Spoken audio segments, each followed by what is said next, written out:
Hello दोस्तों, यदि आप एक्सेल यूजर हैं तो ये वीडियो आपके लिए बहुत ही महत्वपूर्ण होने वाली है, क्योंकि मैं इस वीडियो के अंदर 10 पावरफुल एक्सेल फार्मूला बताने वाला हूं, जो कि एक एक्सेल यूजर को प्रॉपर तरीके से आने चाहिए। इसलिए इस वीडियो को आप लास्ट तक देखिएगा ताकि ये 10 फार्मूला आपको अच्छे तरीके से समझ में आ जाए। और यदि वीडियो पसंद आए तो वीडियो को लाइक और चैनल को सब्सक्राइब जरूर कीजिएगा। तो चलिए वीडियो स्टार्ट करते हैं। पहला जो हमारा फार्मूला है पावर फार्मूला है। पावर फार्मूला का क्या यूज होता है चलिए जान लेते हैं। जैसे किसी भी नंबर का यदि आपको स्क्वायर निकालना है या तो क्यूब निकालना हो, या क्यूब के अलावा और भी यदि आपको पावर निकालना है तो वहाँ पे हम पावर फार्मूला का यूज करते हैं। जैसे मैंने इस सेल को सिलेक्ट किया और यहाँ पे इक्वल टू प्रेस करेंगे और यहाँ पे हम पावर लिखेंगे। उसके बाद हम टैब बटन प्रेस कर देंगे तो देखिए ये फार्मूला एक्टिव हो चुका है। उसके बाद देखिए फार्मूला सिंटेक्स में नंबर पूछ रहा है तो हम ये वाले नंबर को सिलेक्ट कर लेंगे और यहाँ पे कॉमा दे देंगे। नीचे देखिए पावर दिखा रहा है तो पावर हम क्या देना चाहते हैं। यदि हम स्क्वायर निकालना चाहेंगे तो यहाँ पे हम 2 लिखेंगे पावर। उसके बाद ब्रैकेट को क्लोज करके जब हम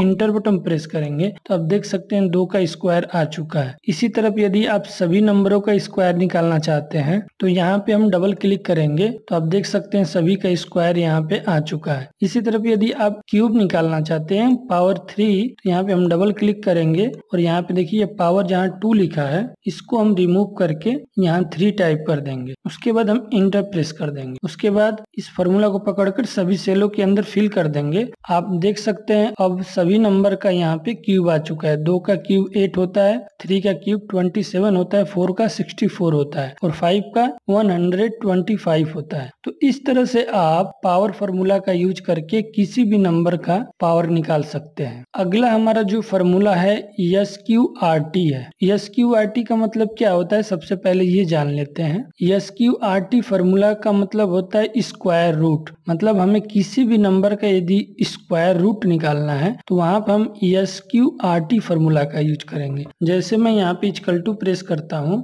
और यहाँ पे मैं SQRT प्रेस करूंगा, उसके बाद टाइप बटन प्रेस कर दूंगा तो ये फार्मूला एक्टिव हो जाएगा। अब पूछ रहा है यहाँ पे कि किस नंबर का आप स्क्वायर रूट निकालना चाहते हैं, तो आप डायरेक्ट यहाँ पे कोई नंबर टाइप कर सकते हैं या सेलेक्ट भी कर सकते हैं। जैसे मैंने इस सेल को सिलेक्ट कर लिया, उसके बाद ब्रैकेट को क्लोज करेंगे और इंटर बटन प्रेस कर देंगे तो देखिए 4 का जो स्क्वायर रूट होता है देखिए 2 आ चुका है। इसी तरफ यदि हम सभी नंबर का निकालना चाहते हैं तो प्लस वाला सिंबल पकड़ के जब फिल डाउन करेंगे तो आप देख सकते हैं ये जितने भी नंबर है उनका स्क्वायर रूट आ चुका है। जैसे 4 का स्क्वायर रूट 2 होता है, 16 का स्क्वायर रूट 4 होता है और 25 का स्क्वायर रूट 5 होता है। तो इस तरह से आप स्क्वायर रूट फार्मूला की मदद से किसी भी संख्या का बहुत ही कम समय में स्क्वायर रूट आप निकाल सकते हैं। अगला हमारा जो फार्मूला है टेक्स्ट फार्मूला है। टेक्स्ट फार्मूला का यूज हम अलग अलग कंडीशन में करते हैं। जैसे हमारे पास ये डेट दिया हुआ है, यदि इसमें से हमें दिन निकालना है तो यहाँ पे हम डायरेक्ट निकाल सकते हैं कि 30 अगस्त 2024 को कौन सा दिन है ये ज्ञात करना है तो डायरेक्ट हम टेक्स्ट फार्मूला की मदद से निकाल सकते हैं। जैसे मैं इस सेल को सिलेक्ट करता हूँ और यहाँ पे इक्वल टू प्रेस करूंगा और यहाँ पे मैं टेक्स्ट लिखता हूँ और टैब बटन प्रेस कर दूंगा तो देखिए फार्मूला एक्टिव हो चुका है। फिर देखिए फार्मूला सिंटेक्स में वैल्यू पूछ रहा है तो वैल्यू में हम इस डेट को सिलेक्ट करेंगे, फिर यहाँ कॉमा लगाएंगे। अब फार्मूला टेक्स्ट पूछ रहा है तो डबल कोट्स के अंदर यदि हमें दिन ज्ञात करना है तो 3 टाइम यहाँ पे हम डी प्रेस करेंगे। उसके बाद हम डबल कोट्स लगाएंगे, फिर ब्रैकेट को क्लोज करके जब हम इंटर बटन प्रेस करेंगे तो देखिए दिखा रहा है कि 30 अगस्त को फ्राइडे था, लेकिन डे जो दिखा रहा है ये पूरा डे नहीं दिखा रहा है। यदि आप डे पूरा देखना चाहते हैं तो इस फार्मूला पे डबल क्लिक करेंगे और जो डी यहाँ पे 3 टाइम है यहाँ पे हम डी 4 टाइम कर देंगे। डी 4 टाइम करने के बाद हम इंटर बटन प्रेस करेंगे तो देखिए 30 अगस्त 2024 को फ्राइडे है, यहाँ पे दिन पूरा दिखा रहा है। इसी तरफ यदि आप मंथ देखना चाहते हैं, जैसे 8 लिखा हुआ है, यदि आपको नहीं पता है कि ये अगस्त होता है तो इसके लिए भी हम टेक्स्ट फार्मूला का यूज कर सकते हैं। जैसे मैं यहाँ पे इक्वल टू प्रेस करता हूँ और यहाँ पे मैं टेक्स्ट लिख के टाइप बटन प्रेस करूंगा। उसके बाद इस वैल्यू को हम सिलेक्ट करेंगे, फिर कॉमा लगाएंगे और डबल कोट्स के अंदर हमें मंथ ज्ञात करना है तो यहाँ पे हम 3 टाइम एम लिखेंगे, फिर डबल कोट्स को बंद कर देंगे। उसके बाद ब्रैकेट को क्लोज करके जब हम इंटर बटन प्रेस करेंगे तो देखिए अगस्त का स्टार्टिंग के 3 नंबर आ चुका है AUG। यदि यहाँ भी आप पूरा अगस्त देखना चाहते हैं तो डबल क्लिक करेंगे और यम यहाँ 4 टाइम लिखेंगे। लिखेंगे हम, उसके बाद हम इंटर प्रेस करेंगे तो अब देखिए पूरा अगस्त यहाँ पे दिखाई दे रहा है। तो इस तरह से आप अलग अलग कंडीशन में टेक्स्ट फार्मूला का यूज कर सकते हैं। उसी तरफ यदि आपको ईयर देखना है तो इक्वल टू प्रेस करेंगे यहाँ पे और टेक्स्ट लिखेंगे यहाँ पे, टैब बटन प्रेस करेंगे, वैल्यू में इसको सिलेक्ट करके कॉमा लगाएंगे और फॉर्मेट टेक्स्ट पूछ रहा है तो डबल कोट्स के अंदर 3 टाइम वाई लिखेंगे, उसके बाद डबल कोट्स लगाएंगे, फिर हम ब्रैकेट को क्लोज करके इंटर बटन प्रेस कर देंगे। तो आप देख सकते हैं यहाँ पे ईयर आ चुका है इस डेटा के अंदर से। कौन सा ईयर है तो 24, मतलब दिन कौन सा है तो फ्राइडे है, मंथ कौन सा है अगस्त है और ईयर कौन सा है 2024 है। इस तरह से आप टेक्स्ट फार्मूला की मदद से डेटा को फाइंड कर सकते हैं। अगला हमारा जो फार्मूला है डेज 360। डेज 360 फार्मूला का यूज कहाँ पे होता है सबसे पहले ये जान लेते हैं। तो डेज 360 फार्मूला का यूज 2 डेट के बीच दिन को काउंट करने के लिए होता है। जैसे यहाँ पे देखिए 25 अगस्त 2023 दिया हुआ है और यहाँ पे 27 अगस्त 2024 दिया है। यदि इन दोनों के बीच में कितने दिन होते हैं ये यदि हमें काउंट करना है तो वहाँ पे डेज 360 फार्मूला का यूज करेंगे। सबसे पहले हम किसी सेल को सिलेक्ट करेंगे, उसके बाद हम इक्वल टू प्रेस करेंगे और यहाँ पे हम डेज 360 लिखेंगे, फिर हम टाइप बटन प्रेस कर देंगे तो फार्मूला एक्टिव हो जाएगा। उसके बाद देखिए फार्मूला सिंटेक्स में स्टार्ट डेट पूछ रहा है तो पहला वाला हम डेट सेलेक्ट कर लेंगे, फिर हम कॉमा लगाएंगे, फिर इंड वाला डेट हम सेलेक्ट कर लेंगे। उसके बाद ब्रैकेट को क्लोज करके जब हम इंटर बटन प्रेस करेंगे तो देखिए इन दोनों डेट के बीच में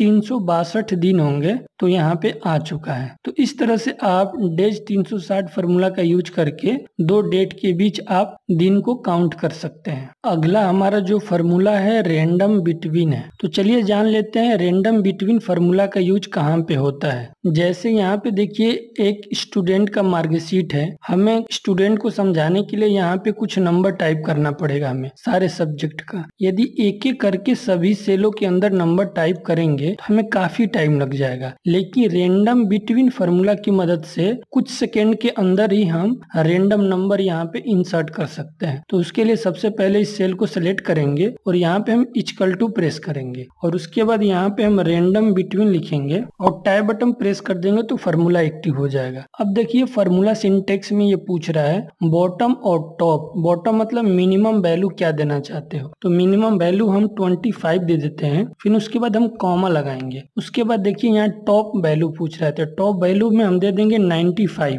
मतलब कम से कम जो हमारे स्टूडेंट पाएंगे 25 और मैक्सिमम 95। उसके बाद हम ब्रैकेट को क्लोज करेंगे, उसके बाद हम इंटर बटन प्रेस कर देंगे। तो आप देख सकते हैं हमारे पास एक रैंडम नंबर इंसर्ट हो चुका है। यदि हम सभी सेलों में इसको इंसर्ट कराना चाहते हैं तो ये प्लस वाला सिंबल पकड़ेंगे, राइट साइड में लाएंगे तो देखिए एक नंबर इंसर्ट हो चुका है, फिर नीचे लाएंगे तो देखिए सभी सेलों के अंदर एक रैंडम नंबर इंसर्ट हो चुका है 25 से लेके 95 के बीच में। तो अब यहाँ से हम डायरेक्ट किसी भी चीज को एक्सेल के अंदर स्टूडेंट को समझा सकते हैं, लेकिन इसमें एक कंडीशन होता है, यदि इसके अंदर हम किसी भी वैल्यू को चेंज करेंगे तो ये पूरा चेंज होगा। जैसे आप ध्यान से देखिएगा ये 84 लिखा हुआ है, इसको हम रिमूव करते हैं और यहाँ पे मैं 45 लिखता हूँ और मैं बाहर कहीं भी क्लिक करूंगा तो देखिएगा पूरा ये डेटा चेंज होगा। जैसे ऐसे क्लिक किया देखिए पूरा डेटा चेंज हुआ। तो ऐसे हम टोटल करेंगे या कुछ भी करेंगे तो बार बार चेंज होगा। तो इससे बचने के लिए सबसे पहले हम पूरे डेटा को सिलेक्ट करते हैं, उसके बाद कंट्रोल C करेंगे, फिर राइट क्लिक करेंगे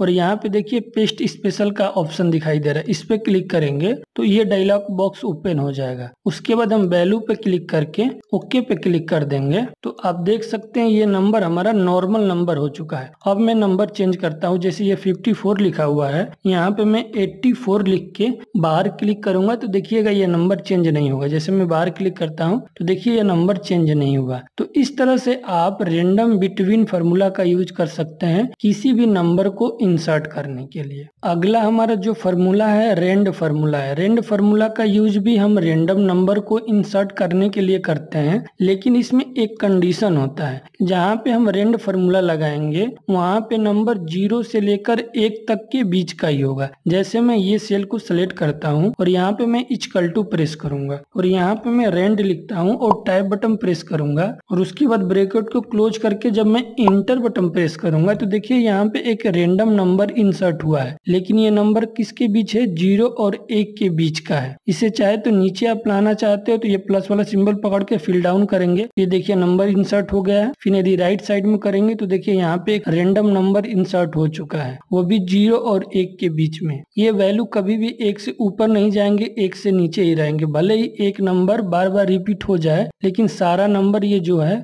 0 और 1 के बीच में होगा। तो इस तरह का यदि आपको वैल्यू चाहिए एक्सेल के अंदर कुछ भी प्रैक्टिस करने के लिए तो वहां पे आप रेंडम फार्मूला का यूज कर सकते हैं। अगला हमारा जो फार्मूला है सब टोटल फार्मूला है। सब टोटल फार्मूला एक बहुत ही पावरफुल फार्मूला होता है, इसलिए इस फार्मूला को आप ध्यान से समझिएगा। जैसे हमारे पास ये जो डेटा दिया हुआ है, यदि नॉर्मली इसको हम टोटल करना चाहें, जैसे हिंदी का टोटल नंबर हमें निकालना है, चाहे इंग्लिश का टोटल नंबर निकालना है, तो हम डायरेक्ट सम फार्मूला का यूज कर सकते हैं। जैसे मैं यहाँ पे क्लिक करता हूँ और इक्वल टू प्रेस करूंगा और यहाँ पे सम टाइप करके टाइप बटन प्रेस करके सारे नंबर को सेलेक्ट करके ब्रैकेट क्लोज करके जब मैं इंटर प्रेस करूंगा, हमारे पास जितने ये नंबर दिए हैं इनका टोटल हो चुका है। यदि हमें सभी सब्जेक्ट का देखना है तो प्लस वाला सिंबल पकड़ के फिल डाउन कर देंगे तो सबका टोटल आ गया है। लेकिन जब मैं ये पूरा डेटा सेलेक्ट करता हूँ और सेलेक्ट करने के बाद डिजाइन टाइप के अंदर जाकर फिल्टर इसमें अप्लाई करते हैं और अप्लाई करने के बाद यदि मैं केवल कुछ स्टूडेंट का डेटा देखना चाहता हूँ तो इस एरो पे क्लिक करेंगे,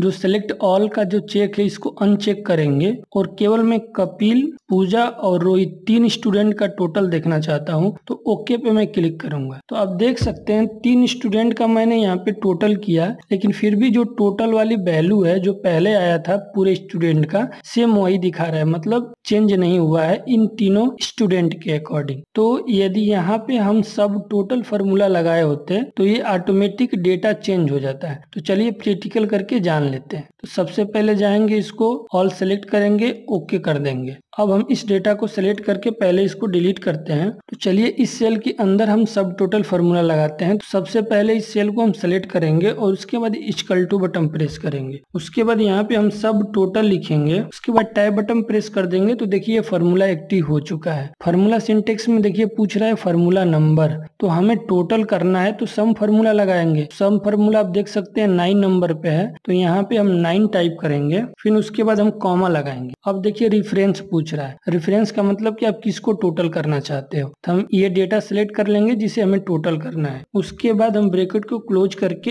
इंटर बटन प्रेस करेंगे। तो देखिए हिंदी का पूरा नंबर टोटल हो चुका है। इसी तरह यदि आप सभी सब्जेक्ट का देखना चाहते हैं तो प्लस वाला सिंबल पकड़ के फिल डाउन करेंगे, तो देखिए सबका टोटल हो चुका है। तो अब चलिए हम फिल्टर करके देखते हैं। इस एरो पे क्लिक करते हैं। अब मैं सिलेक्ट ऑल को अनचेक करेंगे, उसके बाद रोहित, पूजा और कपिल पे क्लिक करके ओके करूंगा। तो अब देख सकते हैं सिर्फ यहाँ पे जो ये टोटल दिखा रहा है सिर्फ 3 स्टूडेंट का दिखा रहा है, आप देख सकते हैं। और मैं जब ऑल पे क्लिक करके यहाँ पे ओके करूंगा तो आप देख सकते हैं 522 टोटल दिखा रहा है, लेकिन मैं यहाँ पे जाकर किसी 2 स्टूडेंट का ले लेता हूँ, जैसे कपिल और पूजा का। ओके करेंगे तो देखिए ये डेटा चेंज हो चुका है, सिर्फ कपिल और पूजा का यहाँ पे टोटल दिखा रहा है। तो सब टोटल का बेनिफिट ये होता है कि आप कभी भी फिल्टर करोगे तो जिस स्टूडेंट को आपने टारगेट किया है, मतलब सेलेक्ट किया है, उसी का टोटल दिखाएगा। लेकिन यदि आप सम फार्मूला यहाँ पे यूज करते तो ये वैल्यू कभी भी चेंज नहीं होता है। तो इसलिए इस कंडीशन पे हम हमेशा सब टोटल फार्मूला का यूज करते हैं जहाँ पे हमें फिल्टर अप्लाई करना होता है। अगला हमारा जो फार्मूला है राउंड,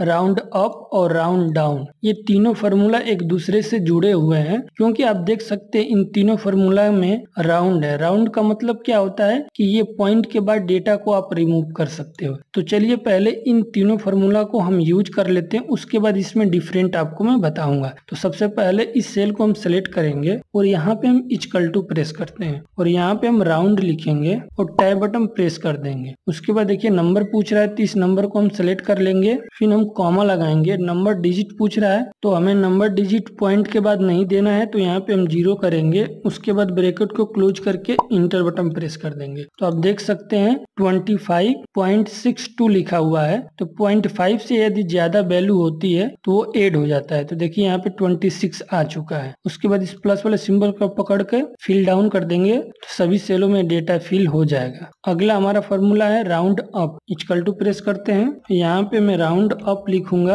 और टाइप बटन प्रेस कर देंगे, फॉर्मूला एक्टिव हो जाएगा। फिर हम यही नंबर को सेलेक्ट करते हैं, फिर यहाँ पे कॉमा लगाएंगे, फिर 0 टाइप करेंगे और ब्रैकेट को क्लोज करके इंटर प्रेस कर देंगे। तो यहाँ भी देखिए राउंड अप फॉर्मूला आ चुका है। और तीसरा हमारा फॉर्मूला राउंड डाउन, तो इसको हम इक्वल टू प्रेस करेंगे और यहाँ पे मैं राउंड डाउन लिखूंगा और टैब बटन प्रेस कर दूंगा तो ये फॉर्मूला एक्टिव हो जाएगा। उसके बाद सेम डेटा को सेलेक्ट करते हैं। सेलेक्ट करने के बाद हम कॉमा लगाएंगे, फिर 0 प्रेस करेंगे, उसके बाद ब्रैकेट को क्लोज करके इंटर बटन प्रेस कर देंगे। तो अब देख सकते हैं तीनों का वैल्यू आ चुका है। अब चलिए जानते हैं कि इनमें अंतर क्या होता है। तो सबसे पहले एक चीज मैं आपको बता दे रहा हूँ, यदि पॉइंट के बाद 5 लिखा हो, मतलब 0.5 से यदि अधिक वैल्यू होगी तो जो मेन वैल्यू होती है उसमें 1 जुड़ जाता है। लेकिन यदि पॉइंट के बाद अगर वैल्यू कम होगी तो वो जुड़ता नहीं है। तो नॉर्मल जो फॉर्मूला लगाते हैं इसी के बेस पे, जैसे देखिए 25.62 लिखा हुआ है तो यहाँ 26 हो चुका है। यहाँ पे देखिए 45.43 लिखा है तो यहाँ पे 45 लिखा हुआ है। ये तो हमारी नॉर्मल वैल्यू होगी। लेकिन यदि हम राउंड अप फॉर्मूला लगाते हैं तो वहां पे क्या करेगा ये कि 0.5 से अधिक भी वैल्यू होगा फिर भी 1 काउंट होगा, मतलब जुड़ेगा। और 0.5 से कम भी वैल्यू होगा फिर भी 1 उसमें काउंट हो जाएगा। जैसे आप देख सकते हैं कि यहाँ पे 25.62 लिखा है तो यहाँ पे 26 आया है, ये तो सही है। लेकिन यहाँ पे देखिए 45.43 लिखा है तो यहाँ इसमें काउंट नहीं होगा। लेकिन ये राउंड अप फॉर्मूला यहाँ भी इसको काउंट कर दिया है। तो मतलब राउंड अप फॉर्मूला का यूज वहां करते हैं कि पॉइंट के बाद कोई भी नंबर दिया हो उसको ऐड करना है तो वहां पे हम राउंड अप फॉर्मूला का यूज करेंगे। और राउंड डाउन फॉर्मूला का मतलब क्या होता है कि यदि 0.5 के बाद का भी डेटा हो फिर भी वो मेन वैल्यू में से उसको माइनस कर देगा, तो वहां पे हम राउंड डाउन फॉर्मूला का यूज करेंगे। जैसे देख सकते हैं 25.62 लिखा है, इसको हम 26 लिखते हैं, लेकिन इसने देखिए उसमें से माइनस कर दिया है। 45.43 लिखा है फिर भी उसमें से देखिए माइनस कर दिया है। तो इन तीनों फॉर्मूलाओं का अलग अलग कंडीशन पे तीनों को यूज करते हैं। यदि ये वीडियो आपको पसंद आई हो तो वीडियो को लाइक और चैनल को सब्सक्राइब जरूर कीजिएगा। Thank you for watching this video.